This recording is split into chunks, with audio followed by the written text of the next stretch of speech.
Can Aaron Sorkin direct at the same level that he can write? How does Stringer Bell handle Sorkin dialogue? Does Sorkin's directorial debut have the nuts? All this and more in today's episode of Pulling Focus. Hello fellow cinephiles, what is up? My name's Lou, and today we've got the nuts with Molly's Game. Written and directed by Aaron Sorkin, Molly's Game is based on the book of the same name by Molly Bloom. Bloom was an Olympic-class skier who ran a high-stakes poker game and eventually landed herself on the FBI's radar. Aaron Sorkin is one of my favorite screenwriters. In fact, he might be my absolute favorite. The West Wing is in my top 5 all-time TV shows, and on most days I'd probably say it's number 1. So I had pretty high expectations for this film. Add the fact that this is also Sorkin's big screen directorial debut, and I found myself very invested. Prior to seeing the previews for Molly's Game, I hadn't actually heard of Molly Bloom. I remember hearing about high-stakes backroom poker games that celebrities like Tobey Maguire and Ben Affleck would play in, but I wasn't aware of the circumstances surrounding those games. The plot unfolds in a series of flashbacks, with her backstory being told to the lawyer Molly's trying to hire to defend her against the charges brought by the FBI. Molly is played by Jessica Chastain, and she's undeniably great in this role. The way she chose to perform Sorkin's dialogue reminded me of one of my favorite West Wing characters named Ainsley Hayes. It's not that the characters are all that similar, they're not, but the choices she made reminded me a lot of how Emily Proctor played Ainsley. And since Ainsley Hayes is one of my favorite characters on my favorite show, this is certainly a compliment coming from me. Sorkin's dialogue is very musical, so when the right actor comes along to sing that dialogue, it can be magic. And on that note, Idris fucking Elba. There's few things better than seeing one of my favorite actors taking a bite out of that Sorkin writing, and Elba smashed all the ass in this movie. I've been a fan of his for a while, and anybody who hasn't seen him slay Stringer Bell is doing themselves a disservice. This dude is one of the best actors working today, and he bends Sorkin's dialogue over the couch and makes passionate yet consensual love to it. That Chastain and Elba are great here is no surprise, they're both top-notch actors. But as with most Sorkin projects, some of the best stuff comes from the supporting players. Let's start with Kevin Costner. I like the guy. He's almost always rad. Shutter's taking all they got, too. And by God, we take it back. I said almost.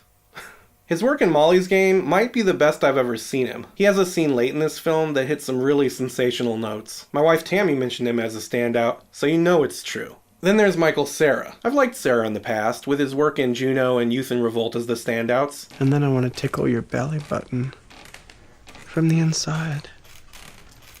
And of course he did that killer send-up in This Is the End. Here he plays Player X, which is loosely based on Tobey Maguire, and he's pretty compelling. Because he's playing poker most of the time he's on screen, there's a lot of close-ups on his face, and I found myself pretty invested in whatever he was doing in those scenes. Next up, Jeremy Strong. Strong turned my head in The Big Short, and he was fantastic on Masters of Sex last year, so I was excited to see him in a Sorkin joint. I think he held up his end of the bargain. And then there's Chris O'Dowd and Brian Darcy James, who have the apostrophe market cornered.